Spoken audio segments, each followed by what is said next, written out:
তো গাইস দেখতে পাচ্ছ যে বর্তমানে আধার কার্ডের যে আপডেট সবাইকে ম্যান্ডেটরি করতে হবে। কারো বায়োমেট্রিক দেখাচ্ছে, কারো আবার ডকুমেন্ট আপডেট দেখাচ্ছে, কারো দেখাচ্ছে না। তো কিভাবে চেক করব? দেখো আমার আধার কার্ডটি আমি চেক করতেছি, ঠিক আছে।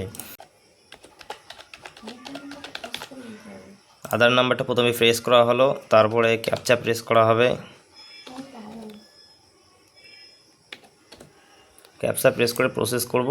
দেখো এখানে দেখাচ্ছে, এখানে মানে নিচে কিছু দেখাচ্ছে না, ঠিক আছে। এখানে শুধু আধার নাম্বার দেখাবে, বয়স দেখাবে 20 থেকে 30-এর মধ্যে, মেল, ওয়েস্ট বেঙ্গল, মোবাইল নাম্বারটি দেখাবে লাস্টে 4 সংখ্যা। তারপরে আমার আধার কার্ডটি একদম ওকে আছে, তার জন্য রাইট চিহ্ন দিয়ে দিয়েছে। তার মানে আমার আধার কার্ডটি কিচ্ছু করতে হবে না। এবার আরেকটি আধার কার্ড আমি দেখতেছি, ওই আধার কার্ডটা কী দেখাচ্ছে, ঠিক আছে। তো আরেকটি আধার কার্ড আমি চেক করব, এখন দেখব এটা কি দেখাচ্ছে, ঠিক আছে। তো আরেকটি আধার নাম্বার আমি টিপলাম, এখন আমার ক্যাপচা দিতে হবে।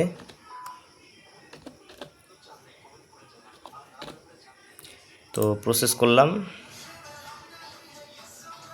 একটু ওয়েট করতে হবে। দেখাচ্ছে, দেখো আধার নাম্বারটা উপরে দেখাচ্ছে, আর নিচে দেখো এখানে দেখাচ্ছে this Aadhaar number required document, proof of identity document, যে কোনো দুটো document, please upload the document through HTTP, মানে এই আধারের লগ ইন করে ডকুমেন্ট আপডেট করতে হবে। মানে সবার দেখাচ্ছে না, সবার আপডেট করতে হবে এমন না, মানে যাদের দেখাচ্ছে তারাই শুধু আপডেট করবে, বেকার বেকার পয়সা খরচ করে লাভ নেই, ঠিক আছে। অনলাইনে যে কোনো দোকান যাবে, মোটামুটি একটু চার্জ করবে, যত টাকা নেয় ডকুমেন্টটা আপডেট করে নেবে। 2027 পর্যন্ত ভ্যালিডিটি আছে। এই যে দেখতে পাচ্ছি এখানে, এই যে ডেটটা দেখাচ্ছে, this service free of cost till 14/6/2027, 14/6/2027 পর্যন্ত ফ্রি অফ কস্ট, মানে অনলাইনে কোনো পেমেন্ট করতে হচ্ছে না, শুধু কম্পিউটারে অনলাইনে দোকানে যাবে, যেটুকু সার্ভিস চার্জ লাগার সেটুকু নিবে, ঠিক আছে। তো তোমরা এই ডেটের মধ্যে করে নিবে, বহুত দিন আছে, সময় আছে, ধীরে সুস্থে সবাই করে নিবে। আমি আর একটা আধার নাম্বার দেখাচ্ছি, ওটা কি দেখাচ্ছে, ঠিক আছে। তো এখানে আমি আর একটা আধার নাম্বার প্রেস করলাম, দেখো এটা কি দেখাচ্ছে, ঠিক আছে। এক একটা এক এক রকম দেখাচ্ছে, তো সবার সেম প্রবলেম না, সবার আলাদা আলাদা প্রবলেম, ঠিক আছে।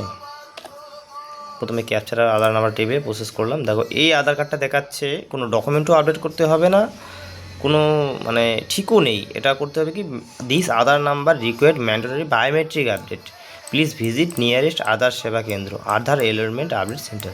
তো এই আধার কার্ডটি কোনো ডকুমেন্ট আপডেট করতে হবে না, এটাকে বায়োমেট্রিক আপডেট করতে হবে। দেখো আমি 3টে আধার কার্ড চেক করলাম, 3 রকম, একটা ঠিক আছে, আর একটা ডকুমেন্ট আপডেট করতে হবে, আর একটা বায়োমেট্রিক আপডেট। তো সবাই সবার আধার কার্ডগুলো চেক করে নেবেন, চেক করবেন এবং দেখবেন কি ভুল আছে, সব ঠিক করবেন। আর যদি ঠিক করতে চাও, আমার Barman computer Nayarhat new market চলে আসবেন, ঠিক আছে।